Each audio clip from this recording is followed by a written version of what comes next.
Alright, we're here with the Arrows RC Viper 50mm. Excuse my messy trunk here. I just built my kid a sandbox, and the sandbags that I got leaked like crazy, so I need to vacuum that out. But I've got a beautiful day out here. It's about 62 degrees. There's about 0 wind out here, which considering what else I've got in store today makes me kind of happy. I'm going to give this guy a shot. My Freewing F22 90mm 8-cell.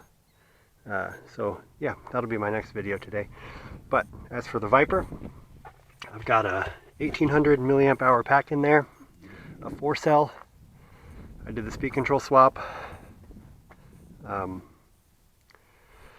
got the CG as close as I can get it. It's within the range.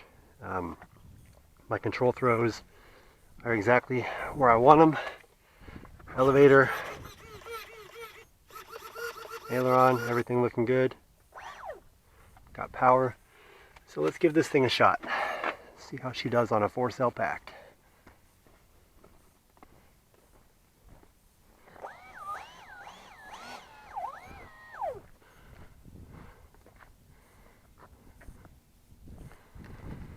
Here goes nothing.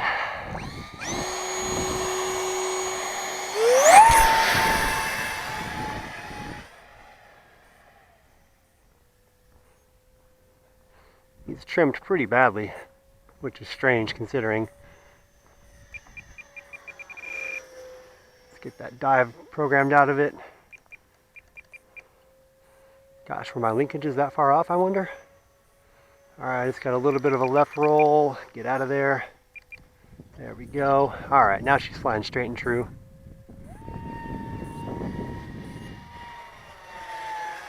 Rock solid jet there.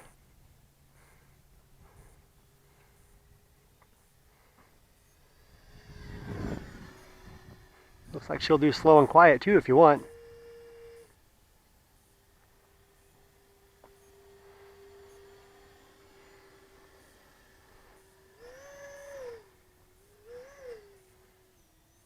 I wonder how slow.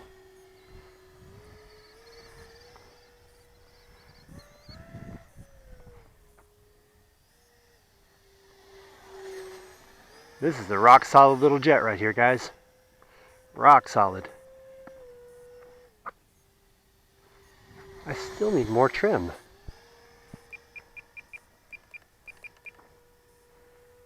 Wow.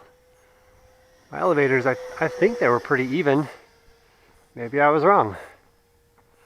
Or maybe my center of gravity is just too far forward. I don't know.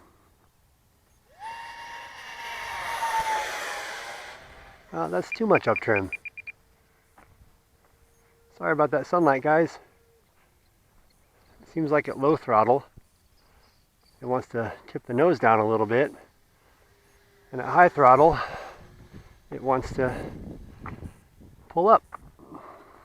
Very strange, very strange.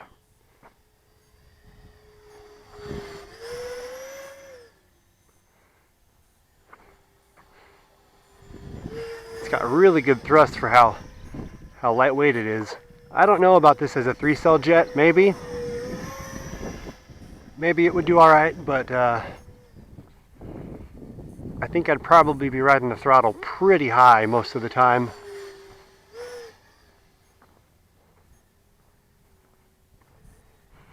But I can keep it nice and close.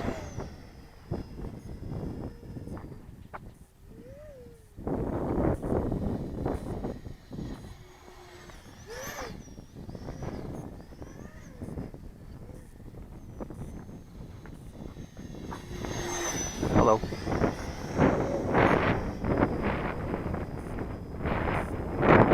Oh, a little breeze picking up.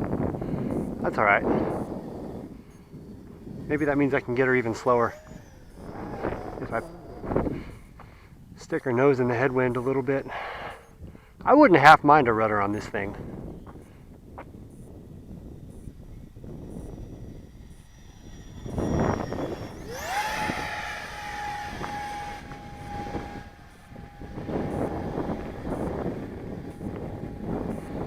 pull up for a good while.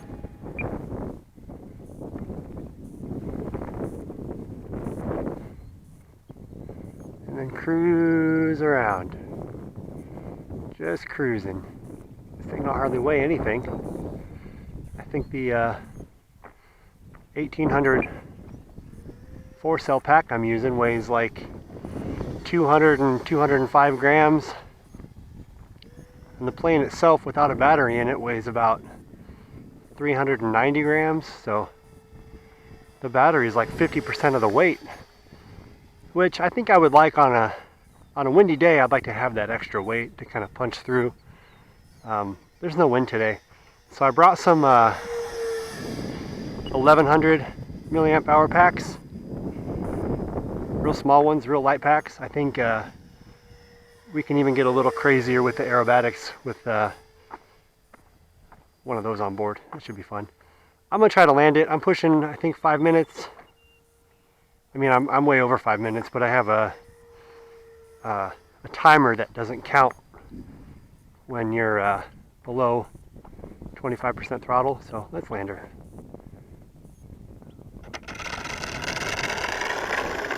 Plastic skids are gonna get a workout today. That's for darn sure. But hey, they're good for it, you know? I don't see any scuff marks anywhere other than on my plastic skids.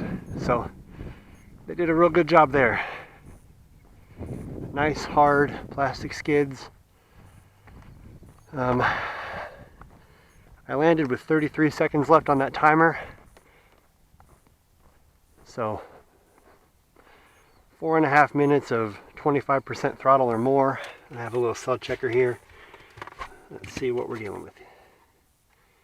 Alright, so receiver out, BEC out, unplug the battery, battery out. This is a really, really sweet flying little plane. No heat in the battery. Don't wait, Dad. 39, 395, 392, 391. I'm going to set that timer for, let's say, 7 minutes. Okay. We'll call that battery done, put it in the crown bag. Alright, let's go here. Timer. We'll do 6 minutes. We'll do over 25% to start it, one time active, and we'll fly it like that. Alright. So Don't wait, Dad. that's my ringtone telling me to go away. I changed my camera so that I can do longer than 10-minute videos.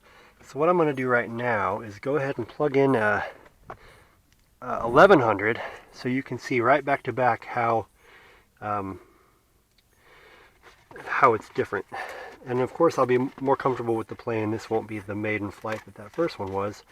Let's check my CG here real quick, just kind of throw everything together and see.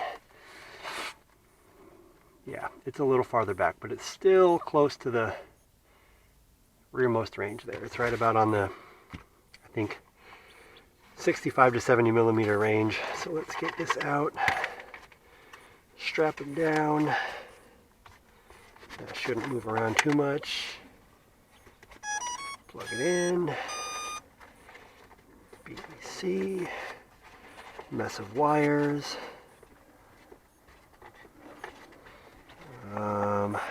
Gosh, I don't like that very much. All right, everything out. Flip this up, turn them around. This may be a little better. I don't have a lot of flexibility on that wire, so we're going to set you there. Tuck you in there, tuck you in there. All right, now this ought to sit down there, everything's nice and tight. Center of gravity is right where I want it. So check out this elevator real quick here. I don't know what you can see and what you can't because I'm really bad at this, but that's my trim level there. There's a little bit of up elevator. move this around so you can actually maybe see what I'm pointing at. You see the difference between the stabilizer and the elevator control surface. There's just a little. It's maybe 2 millimeters up, and you heard how many clicks of trim that was, but yeah, just ignore how many clicks of trim that was and go. Oh, and let's change the timer because I have a much smaller battery on board. Let's go 4 minutes. 4 minutes. And I'll just have to make sure I don't thrash it the whole flight. Alright, here goes. Lighter weight battery. 1100 milliamp hour versus what I just did as a 1800. So, don't start that timer yet, I'm just messing around. Here we go.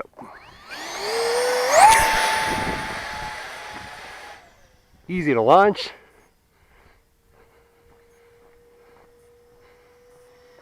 It's immediately a lot more responsive on the elevator. I think I'm able to get the center of gravity back more, which is exactly what I like. Ooh, there's a stall. That was a real high-speed stall.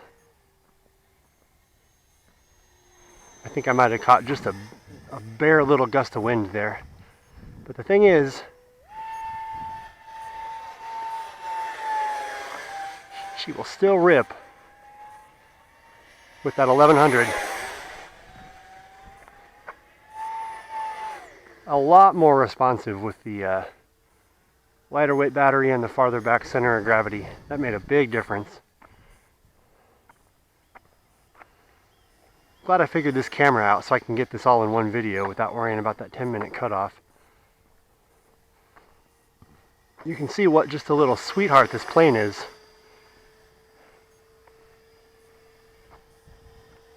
Sorry if I'm making you dizzy. I'm making me dizzy, but this is kind of fun. Let's go the other way.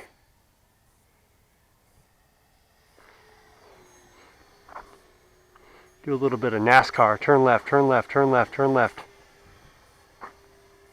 Oh, whoa, whoa, whoa, whoa! Okay, well,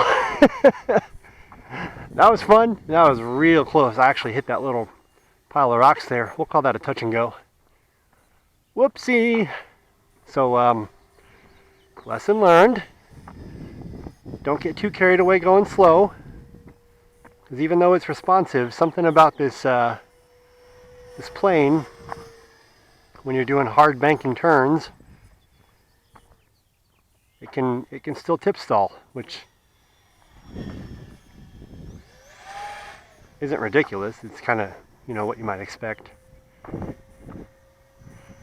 I'm really curious to see what kind of damage, if any, that did to the underside there, because I really did hit that pile of rocks. Is any of this video in shot? I have no idea. I hope so. I hope you got to see my mistake.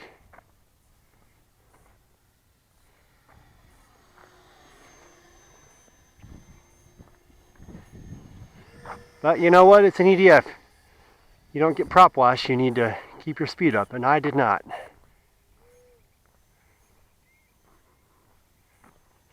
And even though there's almost zero wind out here today, there still is a little bit of movement. And that movement can make your wings shift on you a little bit in a way you may not expect. So just be careful, keep your speed up. I'm glad I had the 4-cell thrust to get out of that mess. So this thing cost me $120. I swapped out the speed control with something I already had laying around.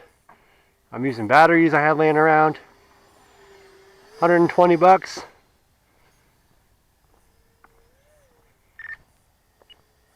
There's my 20-second warning.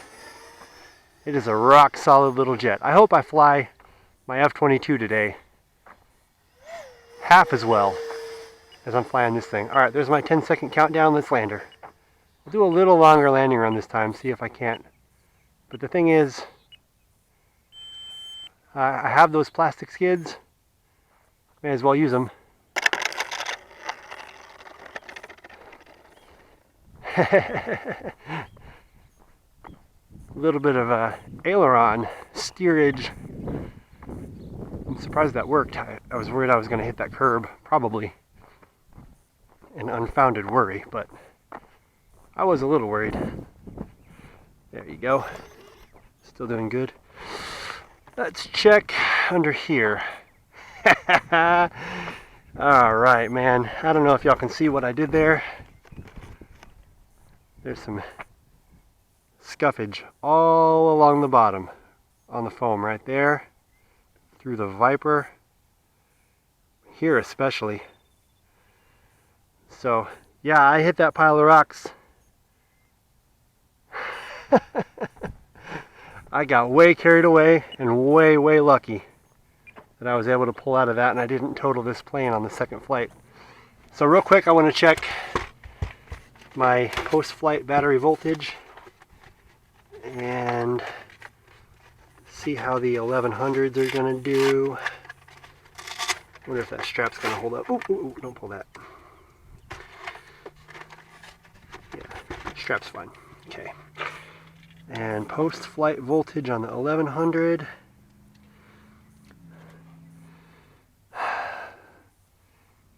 These ones always read funny. So this one's got that first cell, it usually reads low. And I verified all that on my charger and everything too, so let's actually get rid of this little extender cable. Don't even know where I got it. 378, 385, so that's right about at storage voltage. Not quite perfect storage voltage, but close enough. Into the crown bag, sorry. Alright, well, I think that went pretty well.